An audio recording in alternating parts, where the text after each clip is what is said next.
हमारे हिंदू धर्म में पवित्र महीनों में कार्तिक मास बहुत खास होता है, क्योंकि हमारा सबसे बड़ा त्यौहार दीपावली इसी महीने में आता है। इसी महीने में भगवान श्री राम अयोध्या से वापस लौटे थे, इसलिए सब लोगों ने दिया जलाकर उनका स्वागत किया था और आनंद मनाया था। कार्तिक शुक्ल एकादशी को विष्णु और तुलसी जी का विवाह भी हुआ था। शास्त्रों में कार्तिक मास की बहुत अधिक महत्ता बताई गई है। तो अब हम जानते हैं कौन से शास्त्रों में कार्तिक मास के बारे में क्या बताया गया है और हम इनका लाभ कैसे ले सकते हैं। तो आइए हम जानते हैं कि कार्तिक मास का महात्म्य शास्त्रों में किस तरह बताया गया है।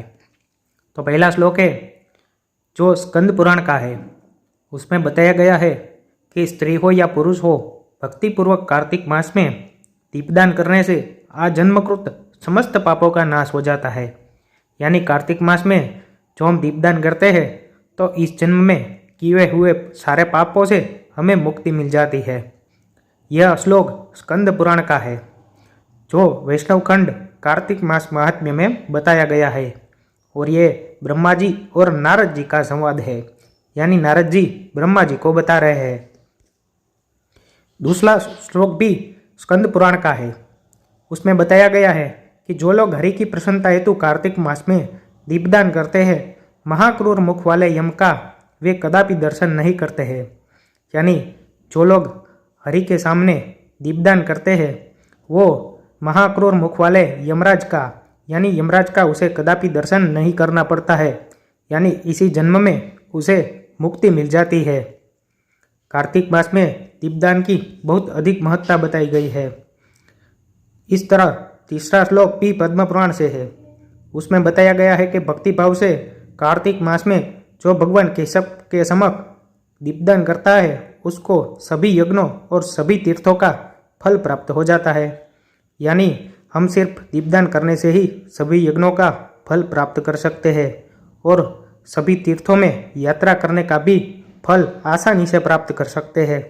यह श्लोक पद्म पुराण का है और शिवजी कार्तिकेय जी को बता रहे हैं। अगले श्लोक में स्त्रियों के लिए खास बताया गया है कि जो नारी कार्तिक के महीने में भगवान राधा दामोदर को सुगंधित पुष्पमाला अर्पित करती है वह वैकुंठ लोक में जाती है। यानी कार्तिक मास में कभी एक दिन या एक माह तक हम फूलों की माला अर्पित करते हैं तो भी वैकुंठ लोक की प्राप्ति स्त्रियां कर सकती है। यह श्लोक पद्म पुराण का है और यह श्लोक सूत गोस्वामी शौनक ऋषि जी को बता रहे हैं। तो कार्तिक मास में कितनी अधिक महत्ता भगवान की सेवा की बताई गई है। अगले श्लोक में जो बताया गया है वो तो हम सब आसानी से कर सकते हैं। यानी सिर्फ स्नान करने से ही हमें सभी तीर्थों का फल प्राप्त होता है। श्लोक में बताया गया है कि जो श्री हरि को प्रिय कार्तिक मास में प्रातःकाल स्नान करता है उसको समस्त तीर्थों में स्नान करने का फल प्राप्त होता है। यानी हम सिर्फ कार्तिक मास में प्रातःकाल यानी 7 बजे से पहले पहले स्नान कर लेते हैं तो भी हमें समस्त तीर्थों में स्नान करने का फल प्राप्त हो जाता है। यह श्लोक पद्म पुराण का है और व्यासदेव जैमिनी ऋषि को बता रहे हैं। अगले श्लोक में भगवत गीता का महत्व अधिक बताया गया है, जो हमारा प्रमुख ग्रंथ है। जो मनुष्य कार्तिक मास में प्रतिदिन गीता जी का पाठ करता है उसके पुण्य फल का वर्णन करने की शक्ति मुझ में नहीं है, जो नारद मुनि ब्रह्मा जी को बता रहे हैं। यानी नारद मुनि ब्रह्मा जी को बता रहे हैं कि जो व्यक्ति कार्तिक मास में भगवत गीता का पाठ करता है उसका उतना पुण्य होता है कि वो नारद जी भी बता नहीं सकते हैं, क्योंकि गीता के समान कोई शास्त्र न तो हुआ है और ना होगा। एकमात्र गीता ही सदा सब पापों को हरने वाली और मोक्ष देने वाली है।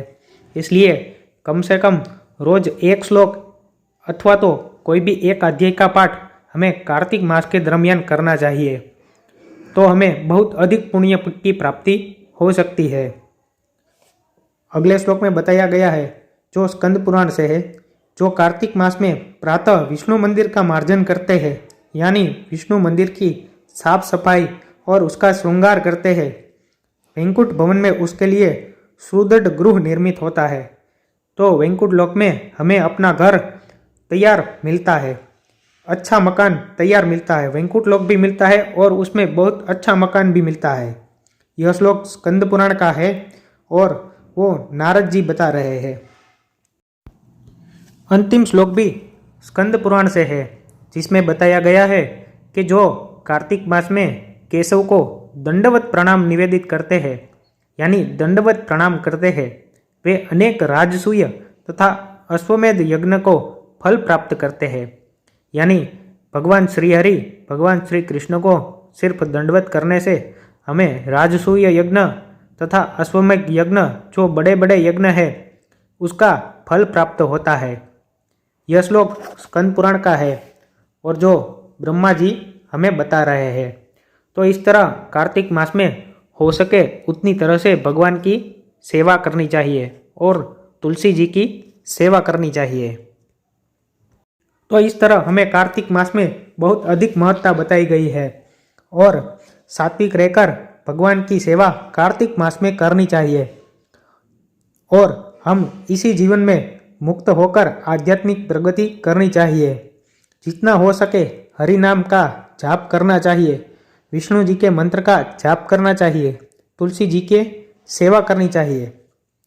और इसी तरह शास्त्रों के आधार पर ज्ञान आधारित वीडियो देखने के लिए हमारे वीडियो को लाइक करें और हमारे चैनल को सब्सक्राइब करें।